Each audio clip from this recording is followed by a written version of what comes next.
So, John, what would you do if you were told a meteor was about to hit the Earth? I actually have a plan for this situation, Harry. Okay. I think it's a good one. So, I've cracked it. Well, we'll see. Yeah. Well, in this lovely region of the UK that we live in, Yorkshire, there happens to be the UK's highest pub. It's called the Tan Hill Inn. Mm-hmm. I think it's about 1,700 feet above sea level. Mm-hmm. So, first thing I'll do is gather anyone who wanted to come with me and make my way up there. And then I would proceed to get very, very, very drunk. Okay. Yeah, I think that's a solid plan. Seems like a win-win. Well, I mean, you have to wait and see. By saying that you're going to go to the world's highest pub or whatever it is. The UK's highest pub. UK's highest pub. All it does is it increases the likelihood that you're going to die first because you're higher up than everybody else. How do you mean? The tidal wave hit people? But what if the meteor lands straight on the the pub? Oh, do you pub? think what if it strafes the pub and just knocks me off? Well, that would just be deliciously ironic, wouldn't Yeah. it? Some films are fine just the way they are. Other films sometimes take it way too far. But really, how bad could it get? Let's go beyond the box set.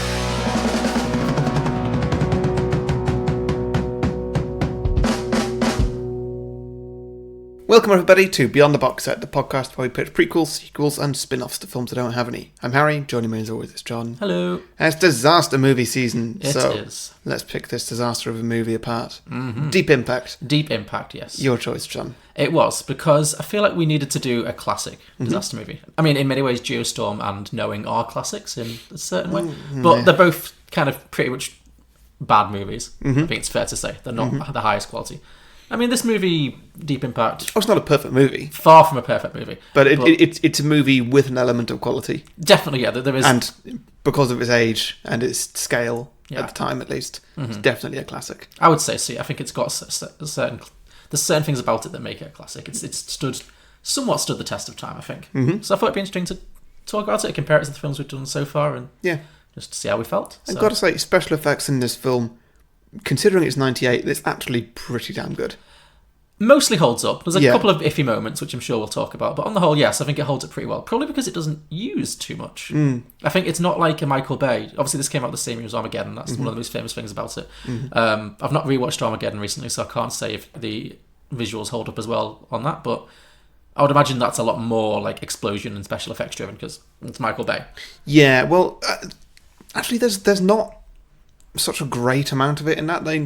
They start off in Armageddon. The only special effects are at the start. New York gets hit by a series of meteors. It looks really good. Okay. And then other than that, there's not really anything until they actually blow up the meteor in space at the end. So yeah, there's not that much going for it there. Okay.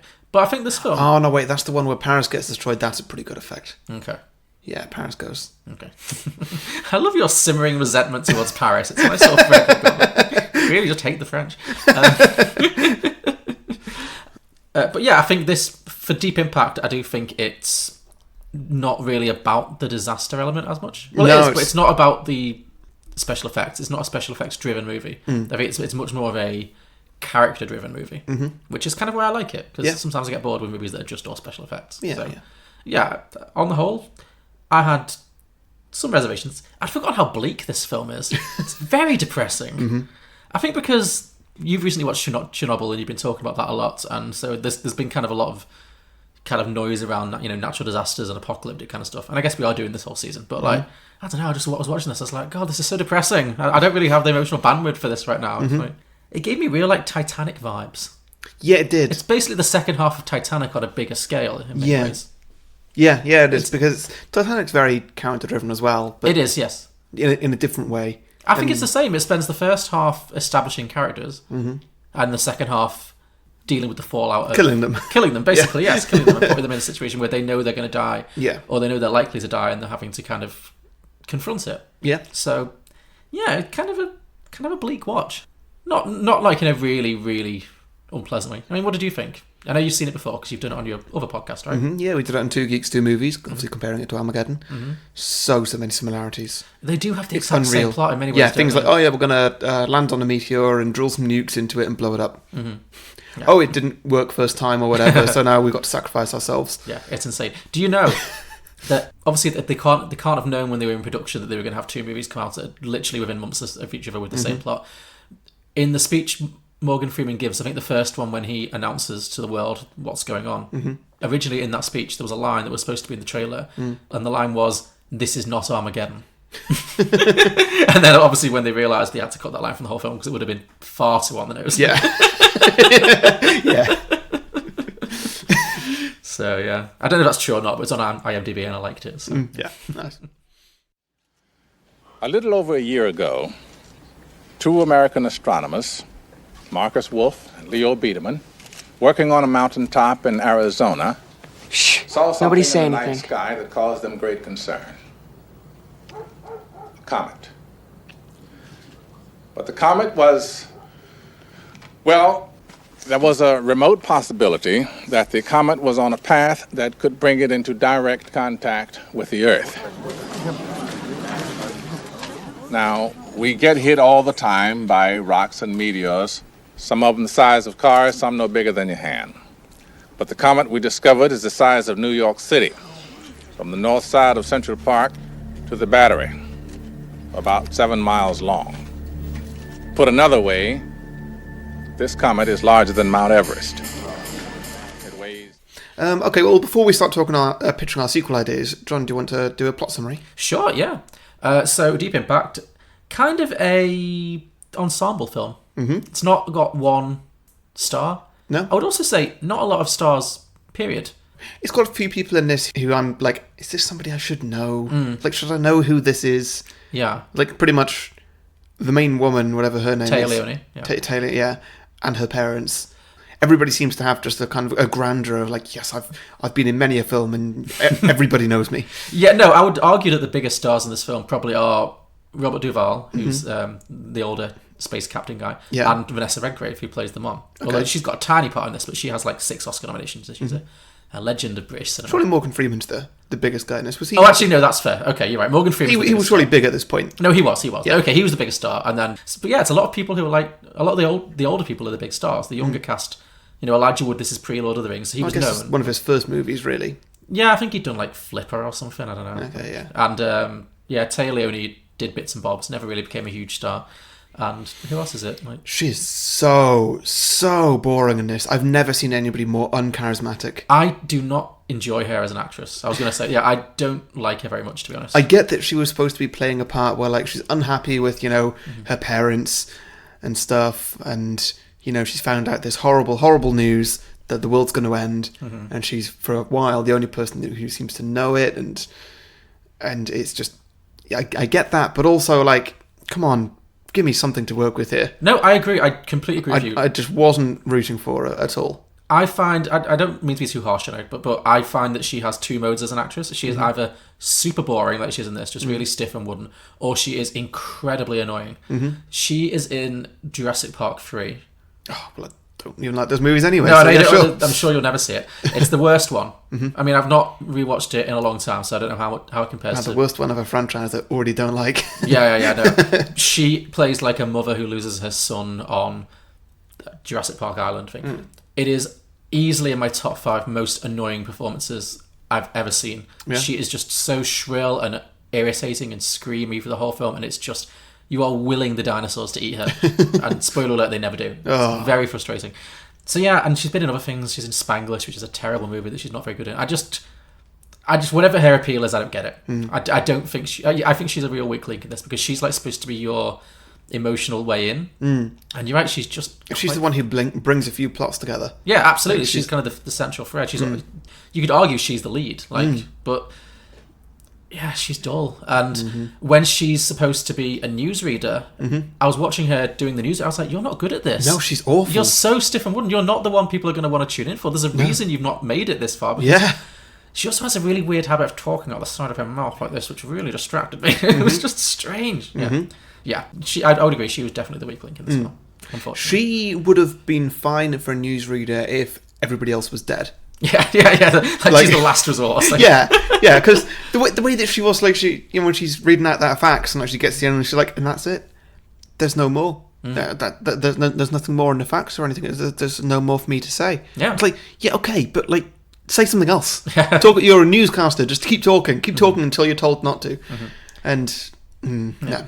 Well, I just felt like that was a potentially haunting moment, but it didn't land with me emotionally because I didn't really care for her. Same with the bit with her dad at the beach is lovely. It's a lovely image, and it's, but yeah, I just wish somebody else was playing that role. Somebody who you'd really like fall for and want to see them survive, and you'd really feel it more. She just, I think there's a reason she never really ascended to like the A-list. Considering. I think I've forgotten her name, but from Silence of the Lambs. Jodie Foster. Jodie Foster could have been very good, yeah. She's got a similar vibe, I think, but better. Like she's the better version of what Tea Leoni's doing here. It's just quite serious, quite and not hugely like emotive, but also you can tell something's going on inside. Like the best Jodie Foster performances, like in Silence of the Lambs, like she doesn't do a lot of emoting, but you can really tell, what she's going through. Yeah, she would have been great. I wish she'd been in this. Yeah, she was in Contact though about the same time, and I think that was probably a disaster movie too far for her. So, sure. Or a space movie too far. Sure. She can't be in everything.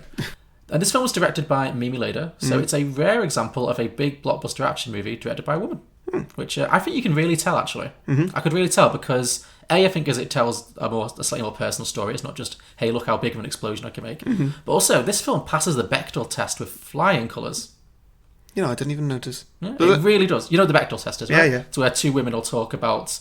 If there's a scene featuring two women having a conversation about something other than a man, and this film has that all over. It's got women everywhere. There's a woman there's a woman on the space crew. Tea Leoni is working with the room full of journalists. It's very diverse. It's got loads of women, loads of people of colour. That was one thing I really enjoyed about it. I was like, this film isn't just a bunch of men saving, not just a bunch of white men saving the world. It's like it shows everyone. It's great. So that I really enjoyed about it. I think it's got a lot of things going for it. Plot wise, it's kind of it's muddle. It's all over the place. Yeah, it's. I would say there's 3 separate strands to the plot. Okay. So the first one is we have the Elijah Wood plot. So Elijah Wood, itty bitty pre-Lord of the Rings. He's probably like 15 or something at this point. He is a amateur astronomer, I guess. Having Just in like an after-school club. Yeah, a late night after-school thing. He's flirting with Lily Sobieski with her heavy bangs. Yeah. Yeah, so he's stargazing and he spots something unusual in the sky that he can't identify. And so his teacher, I guess, sends it to the set of Jurassic Park. Yeah. Yes. The Jurassic Park computer lab. The generic 90s computer lab. Where the late night astronomer and his horrible 90s computers kind of interpret the data and figure out that it's actually a meteor that's on course to hit Earth. Yeah. Is being an astronomer like being a lighthouse keeper? And you just is there always someone there at night just watching? It seemed weird to me that he was on his own in what must be a big facility, and it was like clearly the middle of the night. It seemed odd that he was on his own, but I mean, surely you understand why it's in the middle of the night. Because it's the astronomy, sure. Okay. Yeah. Okay, point taken. So does somebody constantly have to be watching the stars? I mean, they don't have to be. This whole intro just confused me because I didn't know what it was for, other than to establish that there's a meteor strike. But yeah. A lot happens that doesn't really matter. Well, yeah, because so it gets sent to just this local guy who then is like, oh my goodness, throws his pizza down. That rank-looking pizza. Yeah. And he tries to get in touch with, the authority or NASA or something. He's trying to establish a connection to some kind of a server. With his MS-DOS and his floppy disks. And, it gave me such bad 90s computer PTSD. Oh, God, yeah. And so I guess he can't get in touch with NASA or whatever. And he clearly doesn't own a landline. Or use a phone. Yeah, like, come on. Yeah. Was he supposed to be, like, hand-delivering it to the White House? I don't know where he was hand-delivering it to. But yeah, so he copies the data onto a floppy drive and just writes Wolf Biederman. I think Wolf is his name. Wolf is his name, and Biederman is the name of Elijah Wood's character. So he basically gives the meteor its name. Yeah. And then he drives away to go and deliver this somewhere. In doing so, because he's... What is he? Is he using his computer or something? Or, no, he can't be. What's he doing in his car? He's just speeding. He's definitely looking away at something. Because him and the lorry driver, they're both looking away for different reasons. Well, the lorry driver is just... The lorry driver is doing standard lorry driver things of like, you know what, I'm going to turn my music up. I'm going to... country songs. I'm going to, play country songs. I'm going to drop my cigarette in my lap. And coffee's gone everywhere. And oh no, I've dropped something down. I need to go and pick that up. Everything goes wrong. Yeah. Yeah, and so then they have a head-on collision in which Wolf... He gets knocked off the road, falls down a cliff, the car explodes into a burning bubble of flames. People in movies have really got to stop driving on highways with cars packed with dynamite. Yeah. It's just a bad idea. Yeah. Why do these cars always blow up into these like infernos? It's absurd. But also, what was his hurry? It establishes shortly afterwards that it's like a year away. Because like Morgan Freeman then says later on, at some time difference later, we don't know how long later, it's a year away. Yeah. So like, okay, you've definitely got, it's not hours away. There's no need to rush on that bit. Take your time, deliver the information. Yeah. Drive safe. But also, what was the point of that scene? No. At all. Exactly, it doesn't. It made no difference. He need not have died. No. It was. I guess he may as well just emailed it on to NASA or whatever. Yeah. That'd be it. Yeah. And then he just carries on about his days as an astronomer or whatever, and he's just not part of the plot. Yeah. The only thing it ties into, other than the fact that it kind of keeps the information hidden for a little bit longer, but we never find out whether that matters or how long it is. Yeah. Is that for some reason they also think Elijah Wood is dead, which doesn't make any sense to me at all. And also isn't important. It's not important either. But why would they think he was dead? Because obviously the body is going to be badly burnt up. So but still, there's clearly going to be only one body in the car, even if it's just fragments. They're going to figure that out. Also, why would Elijah Wood be in the car with him? He's not an astronomer. He's a kid. Yeah. Why would he have been there? Yeah. At no point did they meet. No. No. So basically, the President of America, played by Morgan Freeman, a great performance. He and the government find out that this meteor's on its way, and it is dubbed Wolf Biederman, named after these two people who they think are both dead. And then Elijah Wood finds out when he's just watching TV. Yeah, it's really lucky that the astronomer was called Wolf, because otherwise that meteor would have been a really boring name. Smith Jones, yeah. Yeah. But yeah, and then Elijah Wood's whole plot line. That man couldn't pull off the name Wolf. He really couldn't. He did not look like a wolf. No. He looked like Biederman. Yeah. And, Elijah Wood looks a bit wolfy, so they should have swapped. Yeah. But so then Elijah Wood, when the meteor is announced, it turns out he's alive, and so that helps him to get chosen to be one of the survivors, I think. Yes. Oh yeah, then we're introduced to Tea Leoni's character in her high-waisted 90s pants.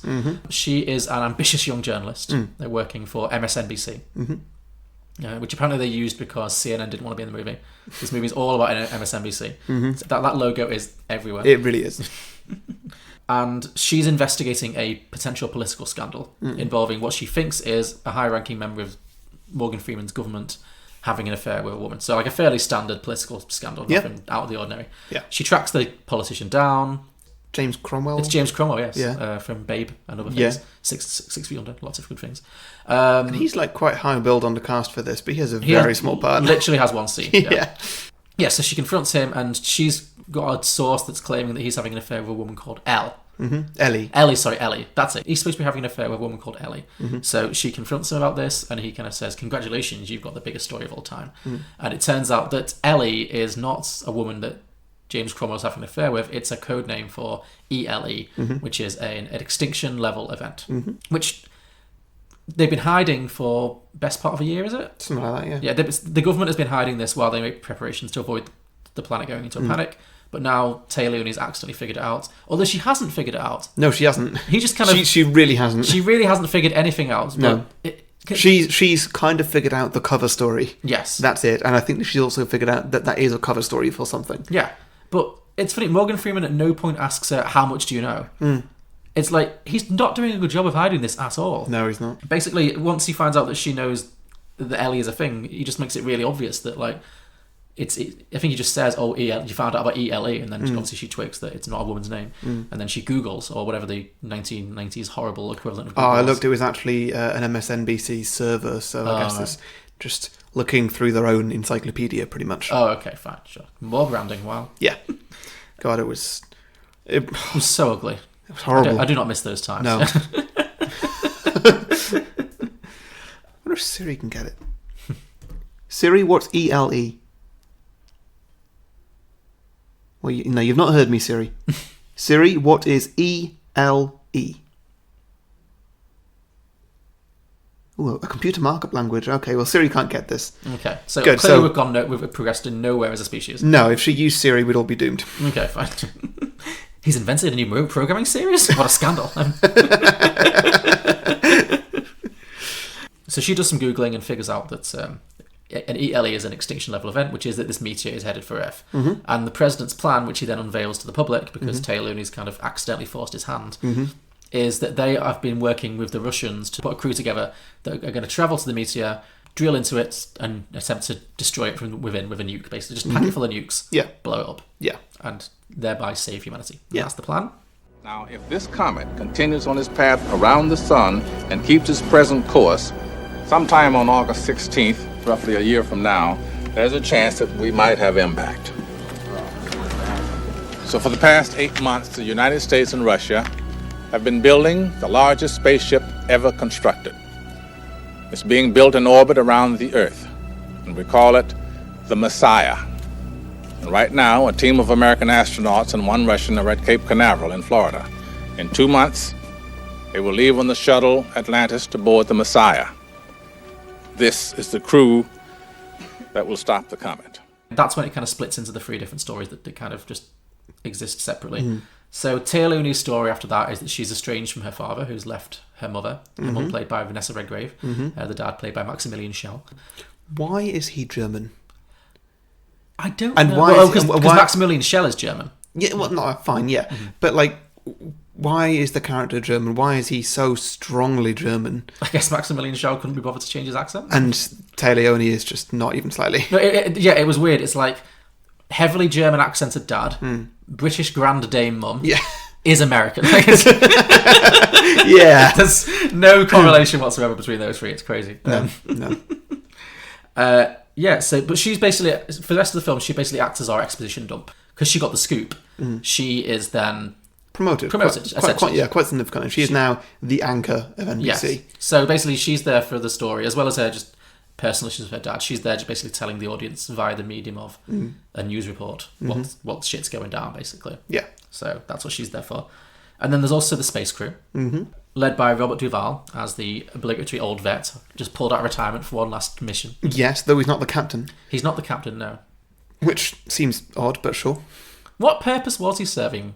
Because he's the only person who actually has experience of landing. Oh, that's it. Yes, like they're all only trained in flight simulators. And he's actually been in space. So yeah, and fair enough. I did look it up. He's landed on the moon on multiple occasions. Okay. So I did look it up. Apparently, the oldest man to ever go to space was in like his 70s. So I forget his name now, but he was somebody who was quite high up. Sure. Anyway, yes. So it is possible, because I did think, really? Because I know how much like physical training it takes to be an astronaut. I was like, can you really send a 70-year-old man to space? Or however old Robert Duvall was at this point, certainly no younger than 60. So yeah.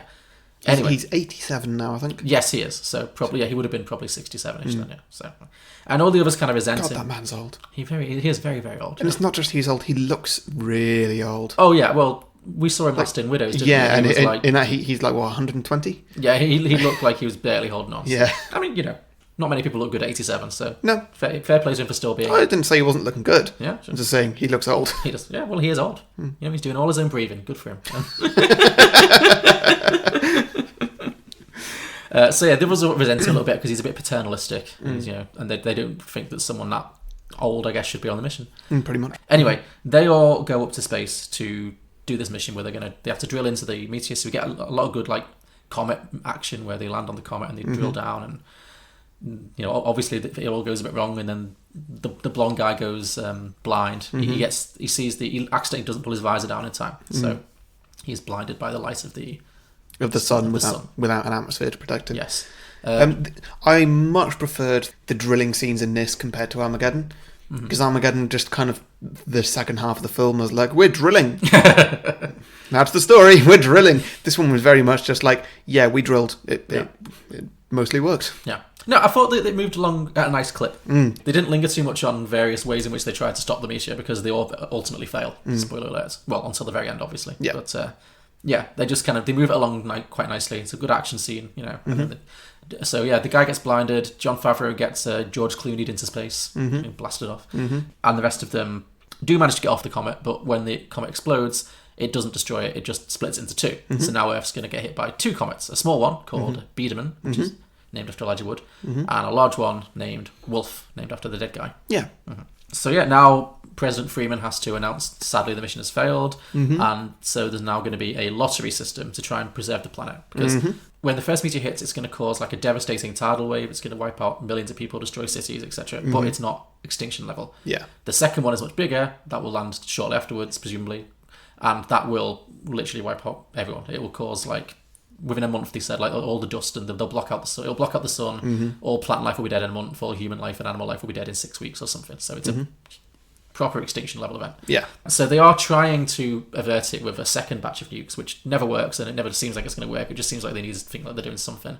But he announces that they built an ark in the mountains of Missouri, I think. Utah, I think they Utah, said. somewhere. I don't know. It doesn't really They've matter. built some kind of underground bunker kind of thing, and there's space for 1 million people and a bunch of animals and plants and things that will help them to survive, where they can hide for 2 years, and then by that time the dust should have settled enough that they can kind of repopulate the earth. So America, a country of 250 odd million, only 1 billion will be saved. I thought it was weird that he says where the ark is going to be. It seemed like a big tactical error. Yeah. People are going to storm that shit. Yeah, and they did. They did. Well, yeah, but not as much as you'd think. Like, people generally seem very relaxed about the end of the world in They this didn't film. show much rioting, did they? No, there was not a lot of rioting. I mean, he does implement martial law and a curfew, so obviously he's kind of stepped ahead of that a little bit, but still... Yeah, I did like the details they gave for things like, these meteors are going to come, so I'm freezing all wages and all prices. Like, oh, that's a thing that would actually happen. Yeah, if you think about that, that's actually quite sensible. Okay, this film's thought it through. It did occur to me, though, that Morgan Freeman's a little bit of a dictator in this film. In what sense? I mean, he makes sensible choices, but also choices that, I don't know, it's very like, I'm taking control of this situation, which I guess the president should do. But I'm always waiting for Donald Trump to implement martial law or something, basically, because it frightens me. So whenever I hear martial law, I'm like, oh no, it's happening. But I don't know, that's just my paranoia.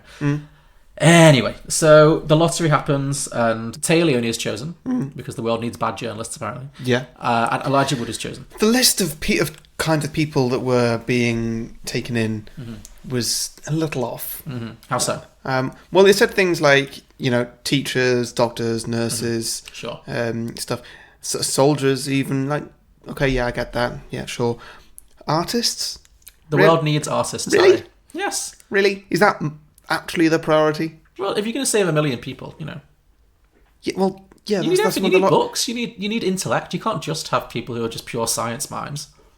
Yeah, but that's where the 800,000 people come into it. Sure. I don't know.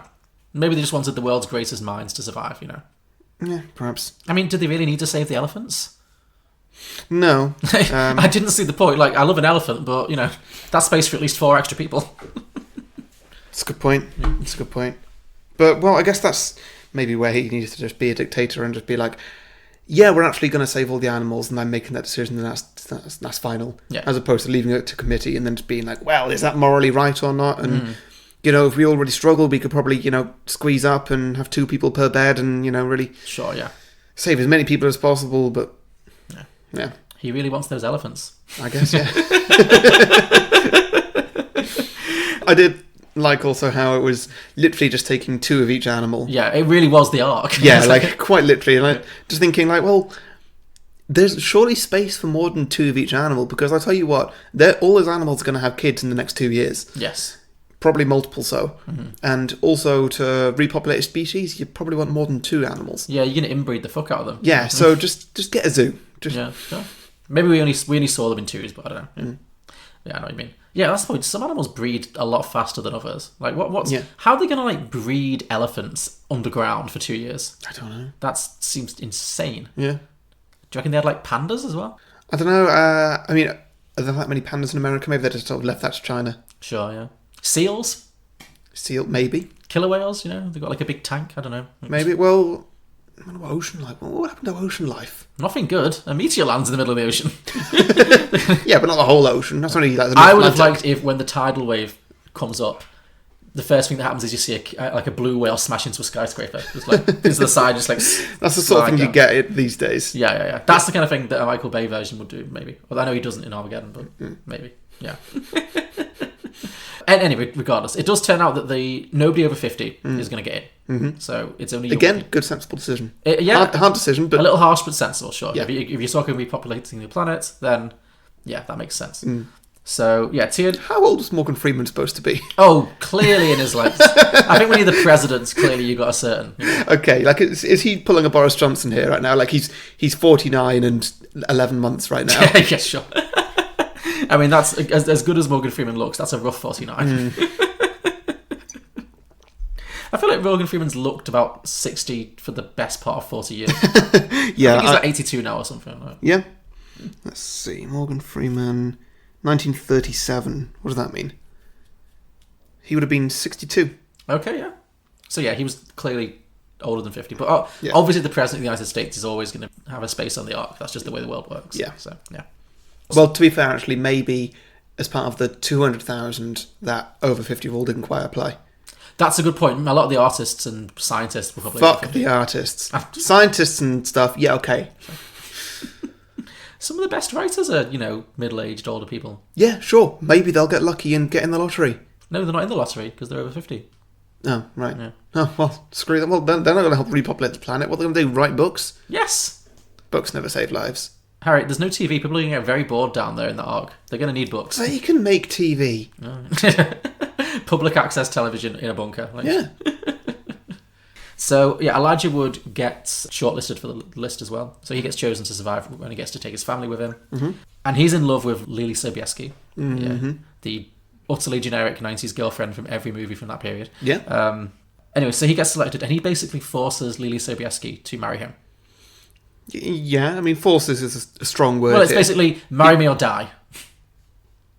Yeah, he's not putting it that way. He's more putting it just like, I can legitimately save your life. Yeah. Like, literally. She doesn't seem into it at all. No, but like, as far as she knows, she and her parents and little baby brother or whatever are going to get saved if she just marries him. So, Sure. No, it's the right decision. I'm not saying it's the wrong decision. I just thought it was like, do you really think this marriage is going to last? I don't. No, definitely. I do not think it's... I didn't believe that they were in love. I don't think that Elijah would believe they were in love. Oh, he definitely... Even before that happened, he kept like grabbing her hand and stuff. He definitely had a crush on her. Do you think? Yeah, no, it was not a platonic thing. He definitely was in love with her. Okay. Yeah. I think that's what we're supposed to believe. I don't think they have very good chemistry, but I think we're supposed to believe that they're in love. Okay. Yeah. I mean, Elijah would never really read straight to me, so... No. So yeah, they get married, and so they're supposed to all get picked up to be taken to the bunker. Mm-hmm. But it turns out that something's gone wrong, or he's been lied to, or maybe he lied to her, who knows. She can go, but her parents cannot. Mm-hmm. So her parents, including Denise Crosby from Tasha Yar. Yeah. Nice to see her. Didn't see her much, but yeah. Yeah. I liked her ridiculous pregnant belly. It was like someone just literally put an inflatable beach ball under her dress. It was absurd. So her parents can't go, and so she decides she doesn't want to go either. Like, this girl has no survival instinct whatsoever. No. Every turn she's like, I don't want to go. I just let me die. Got annoying. So she decides not to go, and then she kind of chases the bus down the road and stuff. But then, so Elijah Wood does go to the Ark, but then he realises when he gets there that he needs to go back and rescue her. Mm-hmm. So he kind of does a bit of a about turn, and he runs away. His parents are like, sure, bye, have fun, take a watch. Yeah, pretty much, yeah. Well, no, I did kind of like that the parents saw, okay, he's made a decision, and for him it's the right decision, and so we're just going to let that be. Like, the mum is a bit emotional at the start, the dad's just like, well, you'll need my watch. Just take without thinking, just like, well, take my watch, give me a hug, off you go. Mate, I guess. I just feel like there was a lot of, like, questionable parenting in this movie. Okay. Yeah. Just like, I don't know, I would think your instinct as a parent, I'm not a parent, but I would think your instinct would be to keep your child alive at all costs.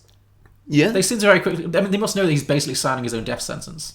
You'd think they'd be like, no, you're 15, you can't make this decision. Like, you go into the caves, deal with it. Yeah. I mean, it's a different movie, but yeah. Yeah, perhaps, I guess. They're very quickly like, okay, bye, good luck. Yes, he does that and goes searching for them, goes on the highway, which, of course, everybody's trying to leave the city because they've been instructed that... Why were they still there?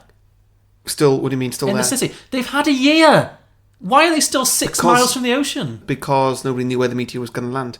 Did they not? I thought you said the first one's going to land off the coast of Thing and cause a giant tidal wave. And that was quite recently. That was after the meteor split up, split in two. Still, they had at least a few days. It was insane to me that they should have evacuated all the coastal regions. Everyone should have gone Highland Central as possible. Like, there's a sign, a very prominent sign that says Virginia Beach is 6 miles away. It's like, people are still 6 miles from the beach when there's going to be a tidal wave in a matter of days, hours. It was lunacy. Like, nobody seems to care that the meteor's going to land. Yeah. Maybe it's like people are in denial. Maybe that's what it would be like. Maybe people would just be in such denial that they wouldn't even try to save themselves. But yeah, it was nutty.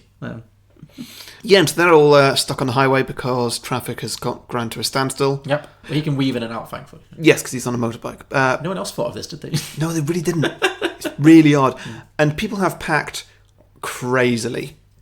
Like, people have brought in, like, inflatable swimming pools. There were deck chairs on top of some people's cars. And, like, you don't need this shit.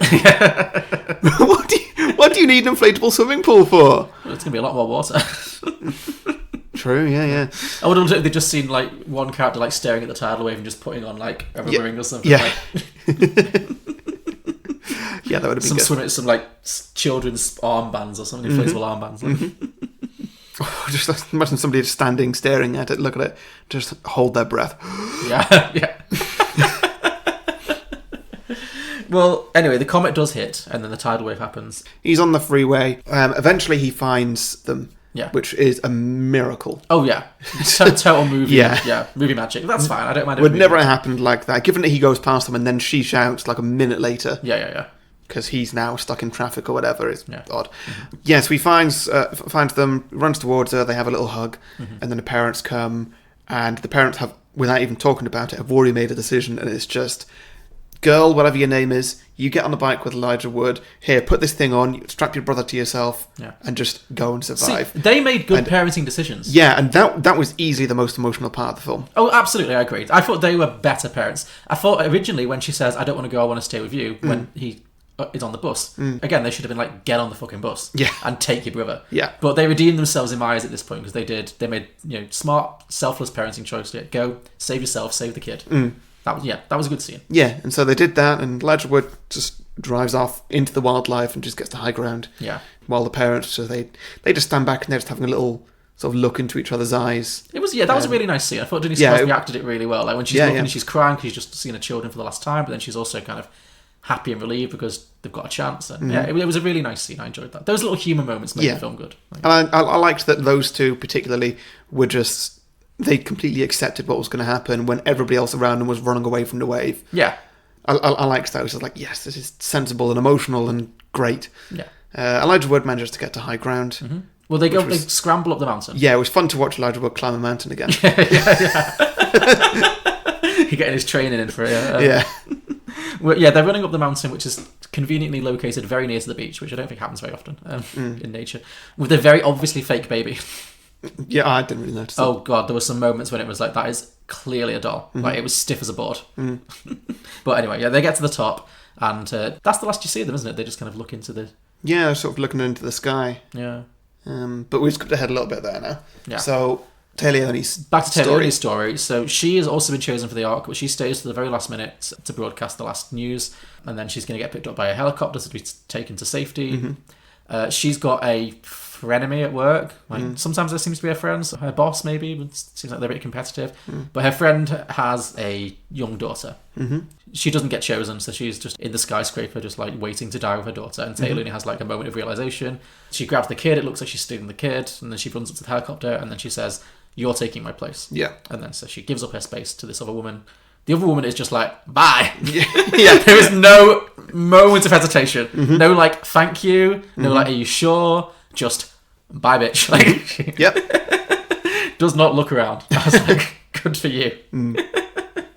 So yeah, Tea Leoni sacrifices herself to save this woman and her child. And then so she reconciles with her dad. Her mum's killed herself. Vanessa Redgrave kills herself off screen. So yeah, she goes and reconciles with her dad. They stand on the beach together and they just watch the tidal wave come and engulf them. And again, despite Tea Leoni's boring acting, it is a nice moment. The moment when she like is hugging her dad and stuff and they're reconciled. And it's just, it is. Just a quite nice moment. Yeah. So. I like the special effect as well. Yeah, I thought they did it quite nicely, Like, it wasn't too much. No, it could very easily have been just way too much destruction at this point, and you watch the house get destroyed and stuff, and their bodies get swept away. But you don't want to see that. No, it's probably going to be pretty messy. The force of the tidal wave is probably going to, not be pretty to look at. So it wouldn't be nice to see like them close up to the wave at all. Yeah, this film has, what's the word? Like tact. It's something a Michael Bay film would never have. Yeah, it definitely has a bit of discretion, a bit of class about it. So yeah, but then you see the tidal wave like make its impact, and we get a lot of slightly generic, we see the Statue of Liberty get knocked over. Statue of Liberty, yes. You love a good Statue of Liberty destruction, don't you? Did you notice there's one shot that really made me laugh, and it was probably the ropiest effect in the film. You see the tidal wave like ripping through the city, and there's just one guy sat with his back to it reading the newspaper. Yeah, I saw that. So weird. Like, what's it going to be? I would love it if he was like, there's going to be a tidal what? Yeah. What news is being printed that day? It's like the end of the world. He's just got to finish the crossword or whatever. Yeah, sure. Reading the Lonely Hearts column, you know. Yeah. Oh, I laughed. Yeah, but I enjoyed the New York destruction scene. Love a New York destruction scene. Always a good time. Yeah. I love how it finished with one of the Twin Towers leaning against the other one. Did it? I didn't pick up Yeah. that. Okay. They were one of the only things that was actually above the waterline. Oh, sure. Yeah, it's a good image. Yes, the first meteor has hit. The tidal wave has struck. You know, been a devastating impact. Most of our favourite characters are now dead. But the second one is obviously the one that's going to wipe out the planet. And so the space cadets are on the way back to Earth, having their mission having failed. Astronauts, not space cadets. Sorry, astronauts. They decide to sacrifice themselves because they still have a whole load of nukes left. Yeah. I was like, why? Yeah, I didn't really understand. Use them all! Yeah. You've got one shot at this. Yeah. Use all the nukes. You expected it to work first time, so why are there 6 nukes? Yes. Like, use all 6 nukes, sure. Yeah. Crazy. But anyway, so they decide to fly into the second meteor and just blow it up from within and sacrifice themselves. So they do that.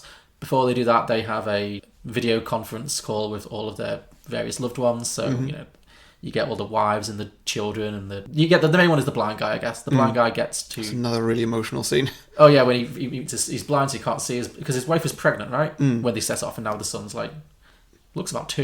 I don't know how long it's supposed to have been out there. They've been away for a while, yeah. They have, yeah. But yes, so his wife's like introducing the son, and then Blair Underwood is like describing what the son's doing, and like it's a nice, sweet little scene. Yeah.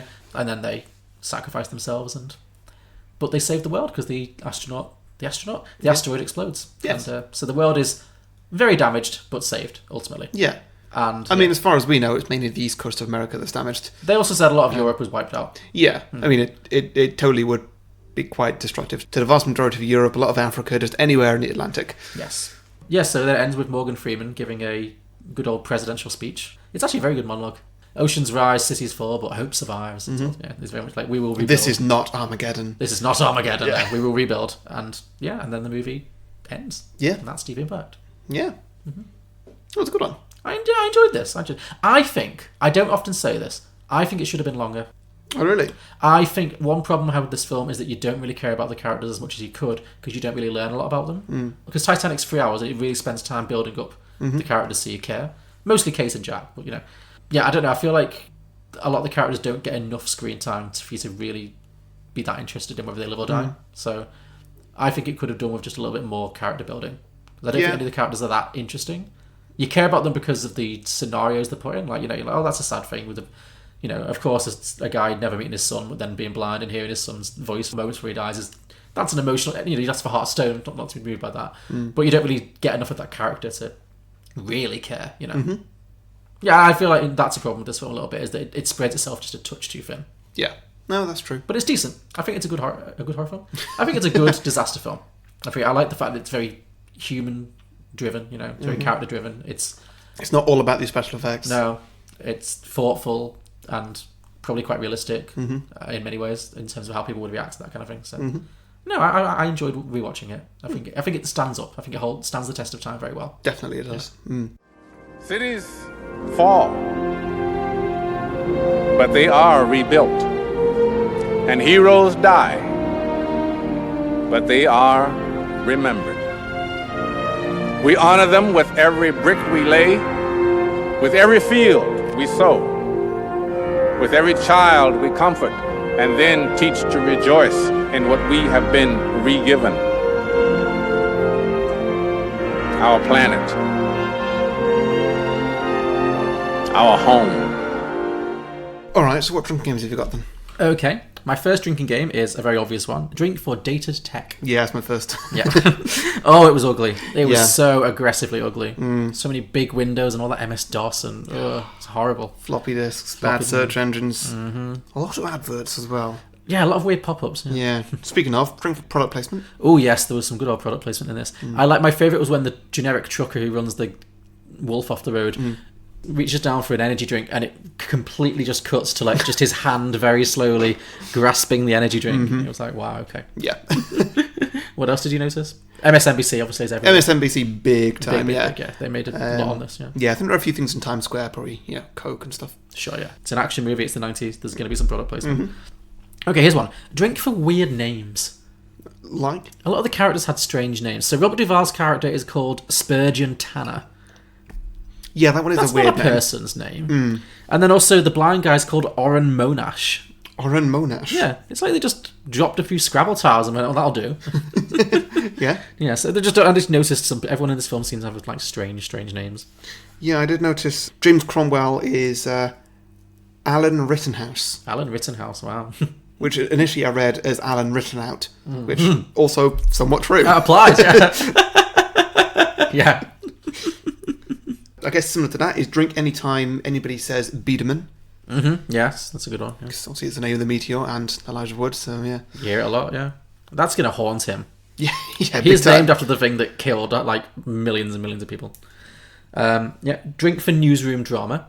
Oh, good, yeah. Lots of people, I love a good newsroom drama. People are shouting, "Get me the sources! Can we get back up on this?" Like, we're going live in 5, 4, Does anybody 3, know who killed the dinosaurs? Yes, how big was the one who killed the dinosaurs? That was a good one. Yeah. Where's science? yeah. Where's science? Yes, brilliant. Loved it. That was what I wanted the post to be. How boring the post was. I wanted the post to be 2 hours of Tom Cruise just shouting, "Where's politics?" Yeah. Oh, God.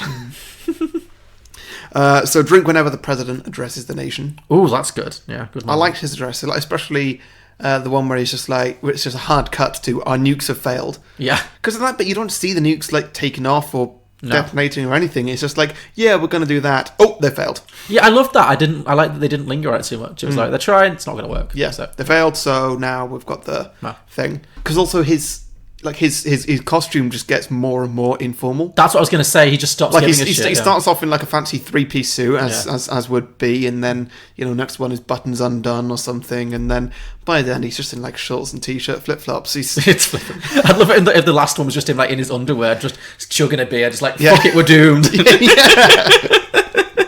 I mean, it practically was. Yeah, pretty much. Yeah, it was as informal as a president is ever going to look in that kind of scenario. So, Yeah, it was great. But he was straight back to the suit at the end, and that's how you knew everything was all right. Yeah. Oceans rise, cities fall, but fashion survives. Yeah. Drink for bad 90s hair. Sure, okay. I've got drink for weird or boring subplots. Okay, such as? Anything with Elijah Wood or What's-Her-Face. Tea Leoni. Yeah. I would agree. Yeah, both quite dull plot lines I was watching. I love it with Elijah Wood, but it wasn't the most exciting plot in the world. No, it really wasn't. Because it was kind of Elijah Wood's supporting characters were the interesting ones. Yeah. The parents were both sets of parents were what was interesting about that. Yeah. Tea Leoni, nothing really was interesting about that to me. No, when she gave her seat to that other woman, that was something. Mm-hmm. That's it. Yeah, that was the only thing she did. Mainly just like, why is her dad so German? It is distracting, isn't it? Yeah. Come with me, daughter, if you want to live. You're too late. I already took care of everything. Come inside the car. You're getting sick. Please. I want to talk to you. Please, come. I don't give a shit. Go home and tell it to Chloe. I can't. She left me. She's with her mother. They both got scared. Come. I want to talk to you. I need you. How does it feel? I feel like an orphan. Okay, well, before we get to sequels, just want to let you listeners know we are available on patreon.com/beyondtheboxset. If you go there, you can donate as much or as little as you think we're worth. Mm-hmm. Wow. John, what do you think we're worth? I think we are worth minimum $15,000 a month, which minimum 15,000. Unfortunately, is the maximum you can donate. So okay, well, listeners, maybe just start thinking about maybe donating $5 a month, and then work your way up from there up to 15 grand. And work your way up to match inflation. Yeah, if you want to give us a pay rise every now and then, that'd be nice. Yeah, we'll have a pay review every year with you. Yeah. If you do become a Patreon supporter, you get a few bonus things. So initially, you get a bonus episode from us once a week called Beyond the Box Set, where we review cinema releases. Yes. So essentially 2 episodes a week. Get to double for your money. Mm-hmm. We've seen some corkers lately. Oh, God. Haven't we just... we saw Ma. Yeah. We saw Dark Phoenix, which we certainly had some thoughts on. Yeah, big time. We're about to see Rocket Man. Yeah. We've got Godzilla as well. Godzilla, oh, that was something, yeah. Yeah. Toy Story's coming up. It's a good summer. Godzilla. Well, it's an interesting summer. Yeah. Oh, I have much to say. Yeah. Cool, so you get that, and 2 more things. You also get, once a month, we have a patron come on the main show. They can choose the film, Well, they normally do choose the film, and if they want, they can come and guest on it. They don't have to, though. Yeah. Any film you want that doesn't have a sequel or a episode on Beyond the Box Set already. Yeah. Pretty much. Mm-hmm. Also, every patron gets a 30-second advert slot on the main show once a month, where they can advertise whatever they want. Can be your own show, can be your own business, your own, I don't know, whatever you want to advertise. If you just think that you're really great, you can talk about yourself for 30 seconds. Or someone else. What a compliment. Just talk about how great someone else is. Yeah.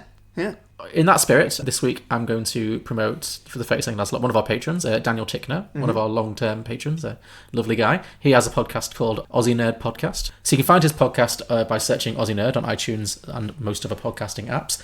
And you can find him on Twitter at Aussie Nerds Pod. And his podcast, I believe... Well, he's been on our show. He did the Wolf Children episode. And I think we've both been on his show. We've both been on his show, yeah. So his show is just about... He likes to talk to people about their favourite films. I went on and talked about Muriel's Wedding, my favourite film. And I went on and did The Shape of Water. Not technically my favourite, but I think all my favourites had been taken by that point. Fair enough, and it's a great film. And I really wanted to talk about Shape of Water. Yeah. And I had a really good time with it. Good. It's a really good episode. It's better than John's episode. I've listened to John's episode. Of course you haven't. You never listen to anything I do. Damn you. And yes, I believe he's been on 2 Geeks to Movies as well. Yeah, where we compared The Shape of Water to Hellboy. Yeah. Which was actually a really good time. Great. So yes, so check that out. That is the Aussie Nerd Podcast. Just search Aussie Nerd or at Aussie Nerds Pod on Twitter. So thank you, Daniel, for your support. Great, alright, so now it's time to do some sequels. Yes. So mine, I have forgotten to write a title. Maybe you'll think of one, I don't know. Okay, we'll see. It's set 25 years later, so about the same time later. Sure. Most of the cities have been rebuilt. Okay. But all with new added to the start. Oh, okay. So you got new Washington, new Philadelphia, new New York, etc. Like it, okay. Morgan Freeman, no longer president. Okay, well, it has been 20 years. It's been 25 years. 25 years, yeah. He's comfortably retired and spends his days playing golf. Instead, Leo Biederman, Elijah Wood, is now the youngest president in history at the age of 35. Wow. He doesn't strike me, Elijah Wood, as someone very presidential, but... I mean, I guess he has to do something to repair his reputation. Yeah, so. He's very famous. Okay. So, to celebrate the 25th anniversary of the meteor detonation... which is publicly regarded as a successful day. Yes.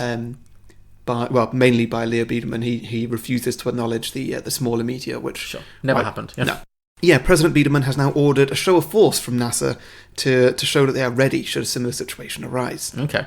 So it's a fully funded NASA. It spends most of its budget scanning the skies for incoming meteors. The rest of its budget is spent on trips to the asteroid belt to study the asteroids and to, practice drilling and destroying them. Right, okay. So he's just making sure that this never happens again. Pretty much, yeah. Okay, seems sensible. Yeah.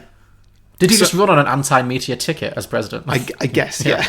He was like, I found the last one, I'll find the next one. Yeah, that's a good... Vote for me. I think that's probably a good, if you're going to be like a one... If you're going to be like a one-policy politician in this universe, that's probably a good one to win. Yeah, yeah, pretty much. So the plan for the 25th anniversary is to direct all the telescopes of the world towards a certain spot in the asteroid belt, and then essentially live stream that several asteroids have been planted with nukes. And on the exact time of day that the Wolf meteor was destroyed, these asteroids will be destroyed as a live show to the public to just display that NASA is fully prepared for another meteor strike if one were to arise. Seems like a huge waste of money, but sure. They know, sure, yeah. They know that they can drill into these things and blow them up. Okay, sure. So, I mean, that's not a waste of money. Just, practicing. If it happens again, they know they can do it. Okay, fair enough. Yeah. It went wrong the first time. True. No, that I guess it makes sense. Give the public some confidence that they can feel a bit more secure and safe. Yeah, pretty much. So, everyone watches as the asteroids get blown up into a million pieces, and they all watch live as the surrounding asteroids get blown off course and bump into each other. Oh, no. Well, that wasn't predictable in the slightest. Okay. We then hard cut to a presidential address to the nation. President Biederman's looking quite stressed. Turns out there was a miscalculation and the explosions didn't have the exact effects that was planned. There are now 6 meteors all heading for a collision course for the planet. I don't think he's going to get re-elected. That is a real PR disaster. I love the idea of a hard cut to that speech though. Yeah. Is this sequel a comedy? It may as well be. Okay, sure, great. Yeah. Each one of these meteors is bigger than the Wolf meteor that was destroyed 25 years ago. The president tells everybody not to panic. NASA is fully prepared for this, and as they speak, a crew of astronauts have already landed on the first meteor and are drilling nukes into its core. Okay. Because they've already got all the spaceships already out there by the asteroid belt. Oh, so sure. they're just sort of flying along. Well, one big spaceship is flying along with them. Okay. So the rest of the film is now going to centre around two plots. Okay. One where we follow the astronauts as they sequentially destroy as many of the asteroids as possible. And the other is a meteor storm which the president has to deal with, as it was his celebration which caused this mess. I'm not going to write that one. That's the one I really want to watch, though. that sounds like a lot of fun. Yeah. It's like an episode of Veep or something. Yeah. So the astronauts, they successfully destroy the first one. No trouble. Okay. Move on to the next. They've already calculated that they do not actually have the resources to destroy all of them or Right. catch up with them all in time. So the astronaut in charge of the nukes, Donald Glover. Good choice. Yeah. I like him as sort of his crazy energy that he had in The Martian. Yes, I think that could be fun. He comes up with a crazy plan. of course. What other kind of Donald Glover plan is there? Exactly. So they decide to drill into one of the meteors from a side, which means that when they detonate, it will throw it into the course of another meteor. Are they playing like space pool? Yeah. Space snooker. Yep, thank you. I was just about to say that. Thank you. Hopefully knocking them both, of course. Okay. So they do this, and it works flawlessly. Okay, sure. So of the 6, they've blown up 1, 2 of them have gone completely off course. Not a problem anymore, just forget about them. But because they had to spend a bit more time going off their original route, they can now only get to 2 of the remaining 3 meteors. Right. Okay. So the furthest one out is going to orbit round Earth a little bit before crashing down off the coast of China, causing a likely extinction level event. Oh dear. Okay. So they catch up with what's the 4th meteor, destroy it entirely. Yeah. No problem again. Okay. Just fine. And so with that positive high energy that they've done that, they reckon that they can destroy them all. But Donald Glover has worked out still not possible. Okay. They're not going to be able to catch up in time. So he comes up with another grand plan, which nobody likes because everybody thinks it's extremely risky and could go very wrong very easily and very quickly. So, well, essentially nobody can come up with a better plan. They all believe that they can catch up with all the other asteroids, but Donald Glover is the only one who knows that that's going to fail. Right. So he steals the lander. Okay. And he's just by himself. He's armed with 1 nuke, and he lands on the penultimate meteor and digs his way to the depth that he has calculated. As his team refuse to remote detonate because, his plan is very, very risky and they don't believe in it, he has to detonate it locally. So he's out. Oh, so he's committing suicide, basically. Yep, he's sacrificing himself. He's doing a Bruce Willis. Very noble. Okay. Detonation goes off as planned, and the meteor goes onto a new course, still heading for Earth though. Okay. This meteor is now set to also strike off the coast of China. Okay. But because it's so well timed, it will strike at the exact same time as the final meteor. Okay, so this space snooker is really like... Okay. So these meteors are now, because one of them did an orbit, they're going to be travelling in opposite directions, but still striking on the same location at the same time. Both meteors, they come into sight for the residents of, let's say, Shanghai or some Chinese city. Set it over China, because I've noticed a lot of films these days, they're coming back and they'll be like, oh, let's include China in this so we can get into the foreign market. Sure, That's yeah, what this is doing. Okay, I see. Makes sense. I'm going to make loads of money here. Okay. Just off the coast of Shanghai, we see both meteors enter the atmosphere and directly collide with one another. Okay. That's still going to cause a lot of destruction, right? Both breaking up into millions of smaller pieces, moving at considerably lower speeds. Okay. And so, no longer an extinction level event. But it's probably still a lot of damage. However, there is a shockwave created that is so strong, it destroys everything around it for hundreds of miles, including multiple cities. I feel like... There are also earthquakes all over the planet. It's a very, very large amount of destruction, but also not an extinction level amount of destruction. And that's pretty much it. Okay. I feel like I want to see the sequel to your sequel, where the rest of the world is like, what the fuck, America? What did you do? I feel that's a prelude to World War III. Like, fucking hell, Leo Biederman has fucked it. Like, Yeah. Well, I mean, it's Deep Impact, but, just bigger and badder. yeah, sure. And Bigger, then- bigger, and badder, then- and cracking the Asian market. Yeah, So, and then the third one will be bigger and badder again, I guess. yeah. No, that is a very... Of like China's retaliation. It's a war. So then China goes up to the asteroid belt, and then they start just sort of shooting asteroids at the It States. becomes like a war of attrition. Yeah. I'm here for that. Yeah. No, sure. Go big or go home. So I pretty feel much, like that's a very good example of how like probably a modern sequel to Deep Impact, if it was kind of a bit brainless, would look. So yeah.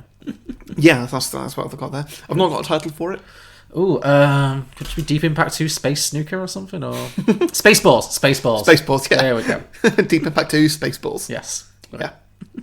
Okay, cool. I like it a lot. Okay, so my one. Also set 20 years later, because the film came out in 1998, so it's basically set in the present day. Yeah, I wanted to do mine on an anniversary, and 20 didn't feel like it's a big anniversary. 25 is, that's fair. So the year is 2018, 20 years after the events of the first movie. We open with a monologue from Morgan Freeman. Okay. Because, what better way to start any movie than a monologue from Morgan Freeman, who is still the president. Oh. Yeah. So through his monologue, we learn that after the meteor hit, America was left devastated, with major cities destroyed and many millions killed, which obviously he pointed to in the end of the first film. In order to control the chaos that followed, President Beck, Morgan Freeman's character, exerted special powers, including extending martial law indefinitely, taking control of the Senate, Oh dear. and greatly increasing his own personal power. Wow, this sounds like the prequels to Star Wars. Let's just see where it goes. I didn't figure that. Yeah, he builds a Death Star. All this was claimed to be a temporary measure to help America to get back on track. And at first, there was fairly minimal resistance. However, slowly but surely, he's chipped away at the Constitution, claiming that elections will be a costly distraction while they needed to focus on rebuilding, and extending his own power far beyond the traditional 2-term limit for an American president. Yeah. So obviously in the first film, Morgan Freeman plays like everyone's idea of a perfect president. He's very responsible and he's warm. I would like the idea of Morgan Freeman playing that, but as a villain, like he's become like a dictator. So I don't know, has Morgan Freeman ever played a villain? He must have done. I'm not sure, really. I'd like to see that. I've seen him play like morally conflicted characters, but never like a full-on villain. Yeah. I think that's, again, it'd be a good way to like put a twist on what he does. Yeah, it would. Yeah. So he's now essentially a dictator of America. But he is doing very effective work at rebuilding the country, despite the cost it has to personal freedoms and the Constitution. So many people consider him to be a safe pair of hands, and he quashes any rebellion with brutal efficiency. So he's basically unopposed at this point. Right. He basically rules America with an iron fist. We're also going to introduce a new character, played by your favourite, Saoirse Ronan. Oh. I needed a girl in her 20s, and she's the only one I could think of. She's actually going to play the little girl that Tea Leoni saved at the end of the first film. The one that she put in the helicopter. Ah, right, okay, yeah. So when Tea Leoni gave up her seat on the helicopter to save this little girl in her mum, this is the girl. She's now in her mid-20s. She's grown up. And inspired by the woman to whom she owes her life, Tea Leoni, she's grown up to become an investigative journalist. Sure. And she's looking into allegations that President Beck's abuse of power goes far deeper than the population knows. So she's going to be, much like Tea Leoni was investigating him in the first film, well, at first anyway, she's investigating him in this film. And maybe she's going to get pulled into an underground resistance movement as the movie goes on. And she's going to discover that he has had multiple important political rivals murdered to shore up his own power base and make sure he stays in command. Obviously, at some point, he's going to find out that she's trailing him, and he's going to threaten her. There's going to be threats to her life, but she's going to be a real dogged, undeterred political journalist, and she's going to fight to expose the truth. So that's her plotline. Sure. I'm thinking like the original Deep Impact, I'm going to have several plotlines happening at once. So that's hers. She's a kick-ass journalist who wants to take down the US president, and then Morgan Freeman's plotline is that he's like become a dictator, and he's been corrupted, and their plotlines are going to intersect very nicely. Elijah Wood, meanwhile, has grown up completely haunted by the fact that his name is forever attached to the meteor that killed millions of people. And it turns out that kind of fame absolutely does not get you a lot of sex. And he has long since divorced from Lily Sobieski. Ah, so he didn't take her name then. Sadly not, no. That would have been a good little out for him. He's now a top astronomer, working on early comet detection and defence systems to ensure that nothing like the Biedermann Wolf tragedy ever happens again. Okay, so not a million miles away from your idea at this point, except he's not the president. One day he's doing some routine scans, and he sees that a meteor that he's been following for some time has mysteriously changed course. In fact, it's gone from a harmless orbit that should have seen it easily pass by Earth by hundreds of thousands of years, of light years, or whatever, or of miles, I don't know. Let's go miles. Let's go with miles, sure. Yeah.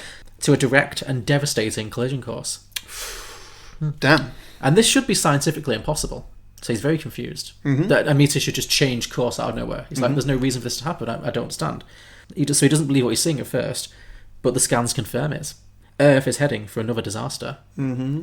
So he races to his self-driving electric car, very carefully fastens his seatbelt, and slowly, carefully drives to the White House to deliver his terrible news. Like how slowly? Very slowly. Does he beat the meteor? Well within the speed limit. Yeah, he beats the meteor, but he's taking no chances. There's no random car explosions in this movie. Yeah. Okay, so he delivers the terrible news.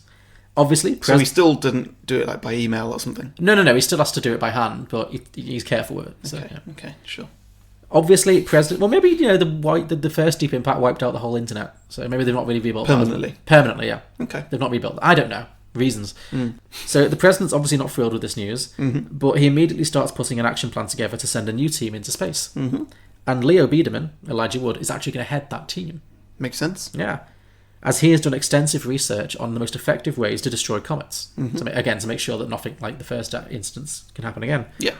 So his plan, he has to personally make a landing on the comet and plant a small but enormously powerful bomb at the core, which would destabilise the comet, causing it to slowly rupture and ultimately disintegrate harmlessly. Yeah.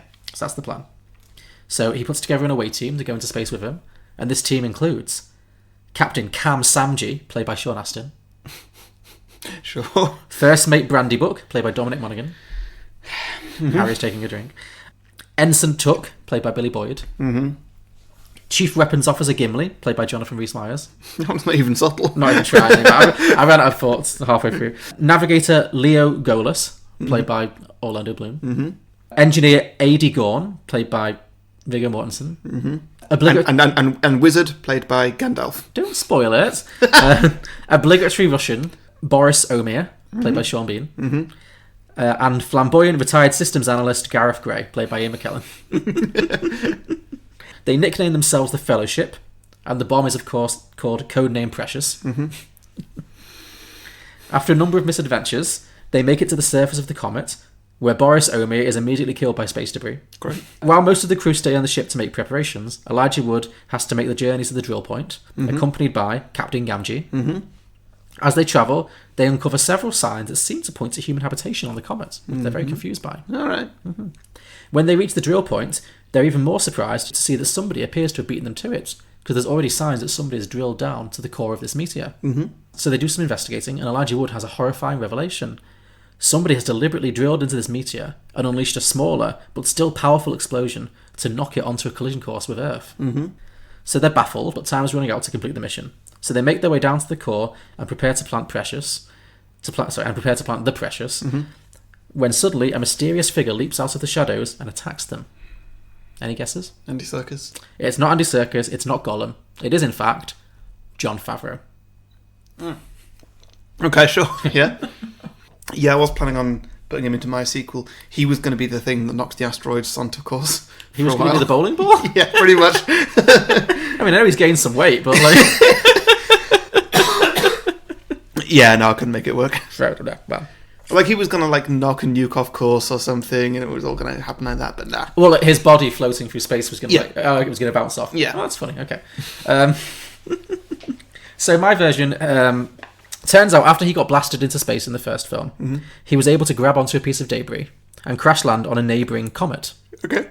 He was able to use his scientific knowledge to survive. We're going to fluff some science here.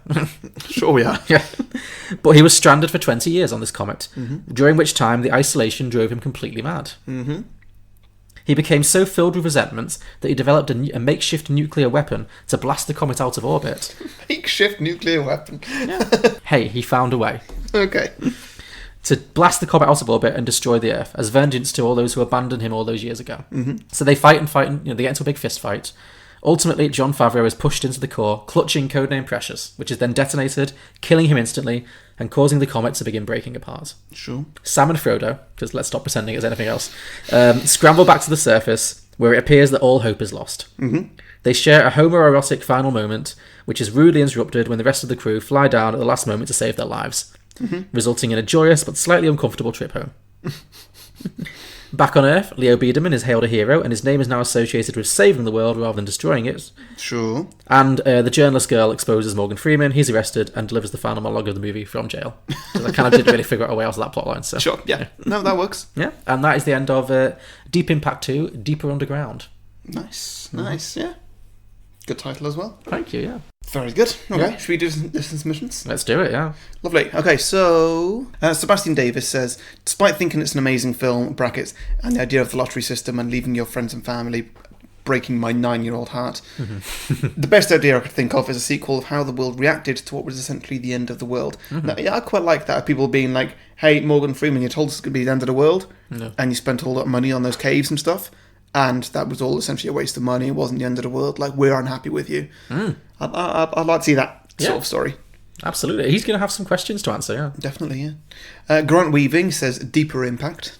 Dave Thurlow says pretty sure it had a sequel, but it was more of a shot-on-video deal that focused more on people having sex. Any idea what that might be?